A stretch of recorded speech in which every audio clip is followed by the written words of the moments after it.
नमस्कार, मैं हूं डॉक्टर भारती मक्कड़। स्वागत है आपका आयुरस हीलिंग हब में। आज मैं बात करूंगी सीकेडी यानी क्रॉनिक किडनी डिजीज के पेशेंट्स के बारे में। मैं बताऊंगी कि सीकेडी के पेशेंट्स या जिनकी किडनी ठीक से काम नहीं कर रही वो लोग क्या खा सकते हैं और क्या नहीं खा सकते।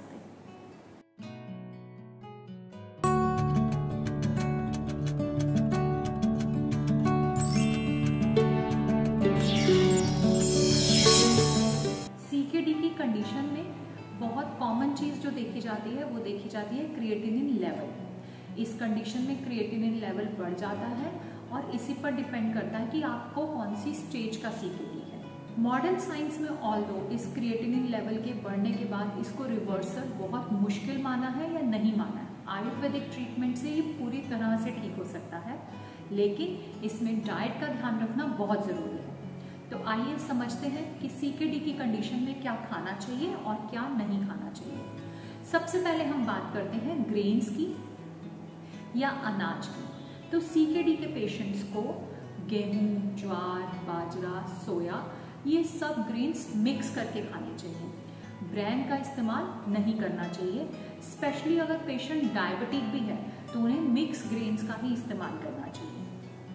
अगर दालों की बात करें तो मूंग दाल, मसूर दाल, कुल्थी की दाल, इनका इस्तेमाल किया जा सकता है। बहुत से लोग समझते हैं कि सीकेडी की कंडीशन में प्रोटीन बंद कर देना चाहिए, परंतु ऐसा नहीं है। थोड़ी मात्रा में प्रोटीन लिया जा सकता है, उसके लिए आप ये दालें लें। थोड़ी बहुत पनीर की मात्रा भी इस्तेमाल की जा सकती है, लेकिन टोटल प्रोटीन की मात्रा जो है 1.8 kg पर डे से ज़्यादा नहीं होनी चाहिए। और ऐसा रिसर्च किया गया है कि अगर आप सीकेडी की कंडीशन में वेजिटेरियन प्रोटीन खाते हैं तो उसका नुकसान नहीं देखा जाता या कम देखा जाता है। इसके बदले में अगर आप नॉन वेज प्रोटीन खाते हैं, एनिमल सोर्स से प्रोटीन खाते हैं, जैसे फिश है, एग है, चिकन है, तो इसका काफ़ी नुकसान देखा जाता है। इसलिए सीकेडी के पेशेंट्स को फिश या एग का या चिकन का इस्तेमाल नहीं करना चाहिए या बहुत कम क्वांटिटी में करना चाहिए। एडवांस स्टेज में तो मैं चाहूँगी कि बिल्कुल इस्तेमाल नहीं करें। हाँ जी, अगर आप डायलिसिस की कंडीशन में हैं तो आप फिश, चिकन या एग्स का इस्तेमाल कर सकते हैं। नेक्स्ट कैटेगरी में बताना चाहूँगी कि कौन से मसाले इस्तेमाल करें। मसालों में हमारी इंडियन किचन में मिलने वाले ज़्यादातर सभी मसाले इस्तेमाल किए जा सकते हैं, जैसे जीरा, धनिया, अजवाइन, हल्दी। लेकिन जो मसाले खट्टे हैं जैसे कि अमचूर, इसका इस्तेमाल नहीं करना चाहिए। इसके अलावा नमक की क्वांटिटी भी बहुत कम मात्रा में इस्तेमाल करनी चाहिए। बहुत लोग ये समझकर कि नमक का इस्तेमाल नहीं करना है, लो सोडियम सॉल्ट्स जो मार्केट में अवेलेबल है उसका इस्तेमाल करने लगते हैं। But in low sodium salts में पोटेशियम की मात्रा ज़्यादा होती है, तो इसका इस्तेमाल नहीं करना चाहिए, बल्कि आपको सेंधा नमक का इस्तेमाल करना चाहिए, जो कि काफ़ी फायदेमंद है। नेक्स्ट कैटेगरी में बताना चाहूँगी कि फैट्स और ऑयल्स कौन से इस्तेमाल करने चाहिए।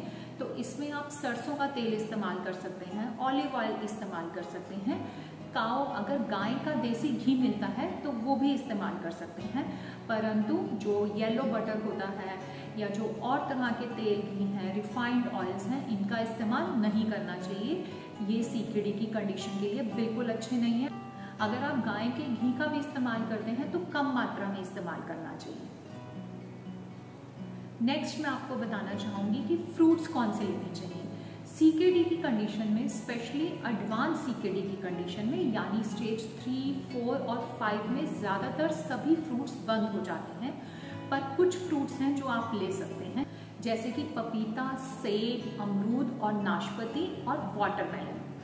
इनमें पोटेशियम की क्वांटिटी कम होती है, तो इन फ्रूट्स को आप ले सकते हैं। इसके अलावा आपको केला, ऑरेंज, मैंगो, कोकोनट वाटर या कोकोनट का फ्रूट, प्लम, इनका इस्तेमाल नहीं करना चाहिए क्योंकि इसमें पोटेशियम की क्वांटिटी ज़्यादा होती है। टमाटर का इस्तेमाल भी नहीं करना चाहिए, स्पेशली एडवांस किडनी स्टेज में बिल्कुल भी नहीं करना चाहिए। टमाटर में भी पोटेशियम की क्वांटिटी ज़्यादा होती है। आप कभी कभार बहुत थोड़े टमाटर को सब्जी में पका कर ले सकते हैं, कच्चा तो बिल्कुल भी नहीं खाना चाहिए। वेजिटेबल्स की बात करें तो आप पम्पकिन, कैबेज यानी कि बंद गोभी, कॉलीफ्लावर यानी कि फूल गोभी और लौकी, तोरी, टिंडे, इन सब्जियों का इस्तेमाल कर सकते हैं। अगर ना खाने वाली सब्जियों की बात करें तो ग्रीन लीफी वेजिटेबल्स जैसे कि पालक, बथुआ, इनमें जो है पोटेशियम की मात्रा बहुत ज़्यादा होती है, इनका इस्तेमाल आपको नहीं करना चाहिए। इसके अलावा आप इस तरह से भी ध्यान रख सकते हैं कि जो सब्जियां ज़मीन के नीचे उगती हैं जैसे कि मूली है, शकरकंदी है, आलू है, अरबी है या बीटरूट है, इनमें भी पोटेशियम की मात्रा ज़्यादा होती है, इनका इस्तेमाल भी नहीं करना चाहिए या बहुत ही कम मात्रा में करना चाहिए। आपको मैं एक और प्रोसेस यहाँ बताना चाहूँगी जिसे हम लीचिंग प्रोसेस कहते हैं। अगर आप सब्जियाँ और फल इस्तेमाल करते हैं तो इन्हें छील कर पहले पानी में डिप करके रखिए। 2-3 घंटे तक अगर आप पानी में डिप करते हैं तो पोटेशियम इनमें से निकल के पानी में आ जाता है और आप जब इनको सेवन करेंगे तो पोटेशियम की मात्रा आपकी बॉडी में नहीं बढ़ेगी। तो इस तरह से आप पोटेशियम को बिना बढ़ाए इन सब्जियों का या इन फलों का इस्तेमाल कर सकते हैं। अब मैं आपको बताना चाहूँगी कि कौन सी चीज़ें आपको बिल्कुल भी नहीं करनी चाहिए। आपको स्मोकिंग, अल्कोहल पूरी तरह से छोड़ना चाहिए। Bakery items, fast food, fried चीज़ें, बाहर की चीज़ें आपको बिल्कुल नहीं खानी चाहिए। चॉकलेट्स का इस्तेमाल नहीं करना चाहिए। किसी भी तरह की चटनी, सॉस, इनका इस्तेमाल भी नहीं करना चाहिए। अचार का इस्तेमाल भी बिल्कुल नहीं करना चाहिए। अगर आप इन चीज़ों का इस्तेमाल करेंगे आपका क्रिएटिनिन लेवल भी बढ़ेगा, पोटेशियम लेवल भी बढ़ेगा और सॉल्ट इनटेक ज़्यादा होने की वजह से आपका बीपी भी गड़बड़ा सकता है। तो आपको इन चीज़ों का ध्यान रखना बहुत ज़रूरी है। अगर आप इस तरह से अपनी डाइट का ध्यान रखते हैं तो CKD की कंडीशन में घबराने की कोई बात नहीं। आप साथ में आयुर्वेदिक दवाई लीजिए, आपका क्रिएटिनिन लेवल नीचे भी आएगा, कंट्रोल भी रहेगा और आपको डायलिसिस की ज़रूरत नहीं पड़ेगी। आशा करती हूँ आपको ये मेरा वीडियो अच्छा लगा। अगर वीडियो अच्छा लगा तो आप वीडियो को लाइक कीजिए, मेरे चैनल को सब्सक्राइब कीजिए। धन्यवाद।